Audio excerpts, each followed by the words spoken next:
The National Air and Space Museum of the Smithsonian Institution holds the largest collection of historic aircraft and spacecraft in the world in 161,145 square feet of exhibition floor space. It was established in 1946, as the National Air Museum and opened its main building in 1976.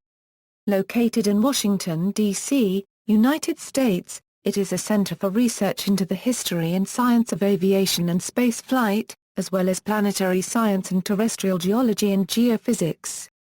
Almost all space and aircraft on display are originals or backups to the originals.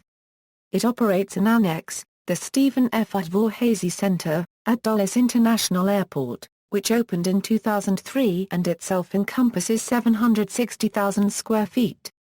The museum currently conducts restoration of its collection at the Paul E. Garber Preservation, Restoration, and Storage Facility in Suitland, Maryland, while steadily moving such restoration and archival activities into its Udvar-Hazy Annex facilities as of 2014.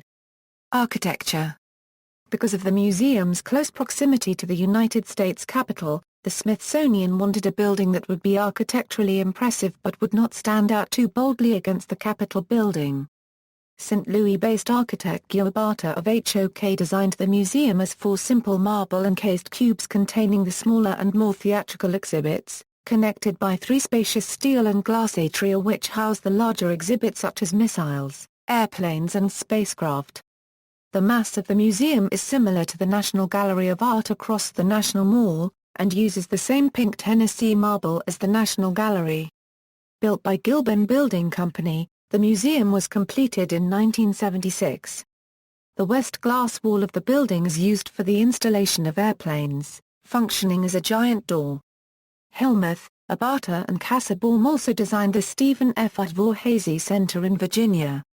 History. The museum was originally called the National Air Museum when formed on August 12, 1946 by an act of Congress and signed into law by President Harry S. Truman. Some pieces in the National Air and Space Museum collection date back to the 1876 Centennial Exposition in Philadelphia, after which the Chinese Imperial Commission donated a group of kites to the Smithsonian after Smithsonian Secretary Spencer Fullerton Baird convinced exhibitors that shipping them home would be too costly. The Stringfellow steam engine intended for aircraft was added to the collection in 1889. The first piece actively acquired by the Smithsonian, now in the current NASM collection. After the establishment of the museum, there was no one building that could hold all the items to be displayed, many obtained from the United States Army and United States Navy collections of domestic and captured aircraft from World War I.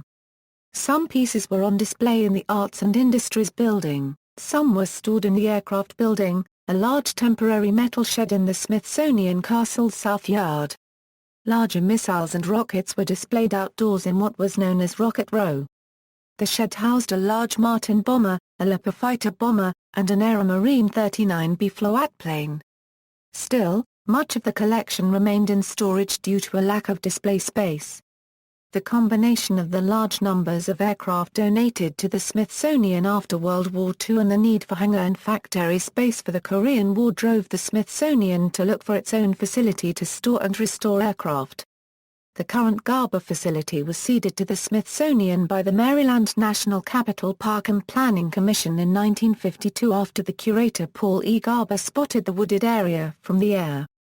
Bulldozers from Fort Belvoir and prefabricated buildings from the United States Navy kept the initial costs low. The space race in the 1950s and 1960s led to the renaming of the museum to the National Air and Space Museum, and finally congressional passage of appropriations for the construction of the new exhibition hall, which opened July 1, 1976 at the height of the United States bicentennial festivities under the leadership of director Michael Collins, who had flown to the Moon on Apollo 11. The Stephen F. Udvar-Hazy Center opened in 2003, funded by a private donation. The museum received COSTAR, the corrective optics instrument installed in the Hubble Space Telescope during its first servicing mission, when it was removed and returned to Earth after Space Shuttle mission Streets 125. The museum also holds the backup mirror for the Hubble which, unlike the one that was launched, was ground to the correct shape. There were once plans for it to be installed to the Hubble itself, but plans to return the satellite to Earth were scrapped after the Space Shuttle Columbia disaster in 2003. The mission was reconsidered as too risky. The Smithsonian has also been promised the International Cometary Explorer, which is currently in a solar orbit that occasionally brings it back to Earth, should NASA attempt to recover it. The Air and Space Museum announced a 2-year renovation of its main entrance hall, Milestones of Flight, in April 2014. The renovation to the main hall was funded by a $30 million donation from Boeing. The gift, which will be paid over 7 years, is the largest corporate donation ever received by the Air and Space Museum. Boeing had previously given donations totaling $58 million. The hall will be renamed the Boeing Milestones of Flight Hall. The renovation began in April 2014, and will involve the temporary removal of some exhibits before the hall is refurbished. Because some exhibits represent century-old achievements which no longer resonate with the public, some items will be moved to other locations in the museum while new exhibits are installed. The first new exhibit, a 1930s wind tunnel, will be installed in November 2014. When finished, the hall will present a more orderly appearance, and allow room for the placement of future new exhibits. The renovation will also include the installation of a media wall, and touch-screen information kiosks to allow visitors to learn about items on display.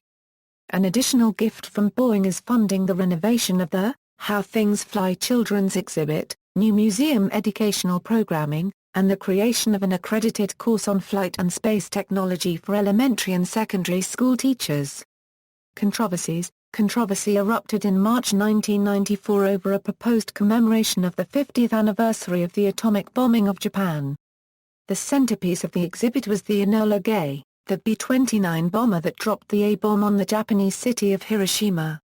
Veterans groups, led by the Air Force Association and the Retired Officers Association, argued strongly that the exhibit's inclusion of Japanese accounts and photographs of victims politicized the exhibit and insulted U.S. airmen. Also disputed was the predicted number of U.S. casualties that would have resulted from an invasion of Japan, had that been necessary, after the museum director, Martin O. Harwood, unilaterally reduced the figure by 75% on January 9, 1995, at the height of the dispute. On January 18 the American Legion called for a congressional investigation of the matter, and on January 24, 1995, 81 members of Congress called for Harwood's resignation. Harwood was forced to resign on May 2. Although the exhibit was radically reduced, and criticized by the New York Times as the most diminished display in Smithsonian history, the Air and Space Museum placed the forward fuselage of the Enola Gay and other items on display as part of a non-political historical exhibition. Within a year, it had drawn more than 1 million visitors, making it the most popular special exhibition in the history of the NASM, and when the exhibition closed in May 1998, it had drawn nearly 4 million visitors. On October 8, 2011, the museum was temporarily closed after demonstrators associated with the Occupy DC demonstration attempted to enter the museum. Some protesters were pepper-sprayed by museum security after a guard was pinned against a wall. One woman was arrested. On December 5, 2013, Smithsonian food workers protested about a living wage. A journalist was detained for illicit filming. Directors, Carl W. Mittman was the first head of the museum, under the title of Assistant to the Secretary for the National Air Museum, heading the museum from 1946 until his retirement from the Smithsonian in 1952.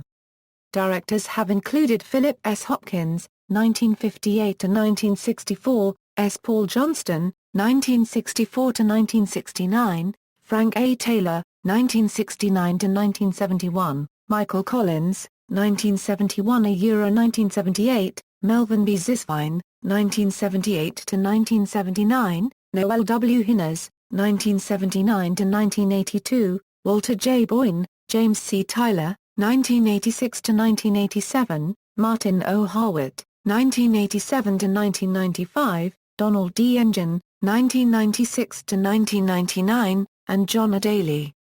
2000 Present, Gallery of Exhibits. The main museum on the mall includes 61 aircraft, 51 large space artifacts, over 2,000 smaller items as of June 1, 2007. Phoebe Waterman-Haas Public Observatory. Phoebe Waterman-Haas Public Observatory opened doors to public in 2009 as part of the celebration of the International Year of Astronomy. It has a 16-inch Bowler and Chivens telescope, a sun-gun telescope and hydrogen alpha and calcium K telescopes. The observatory opens to public from Wednesdays through Sundays from noon to 3 p.m. and is open once a month at night time. Fellowships. The museum has 4 research fellowships: Charles A. Lindbergh Chair in Aerospace History, the Daniel and Florence Guggenheim Fellowship, the Verville Fellowship, and the Postdoctoral Earth and Planetary Sciences Fellowship. The Lindbergh Chair is a 1-year senior fellowship to assist a scholar in the research and composition of a book about aerospace history. Announced in 1977 at the 50th anniversary of Lindbergh's famous solo flight, 1978 was the first year that the Lindbergh Chair was occupied. British aviation historian Charles Harvard Gibbs Smith was selected as the first recipient. See also, Continuum, a sculpture that sits on the south side of the building entrance. Delta Solar, a sculpture that sits on the west side of the building. List of aerospace museums: Stephen F. Udvar-Hazy Center, National Air and Space Museum Film Archive. References. External links: official website, American Institute of Architects on the building, rocket displays outside Arts and Industries Building prior to construction of Air and Space Museum, Star Wars, The Magic of Myth, virtual walkthrough of the past NASM exhibit.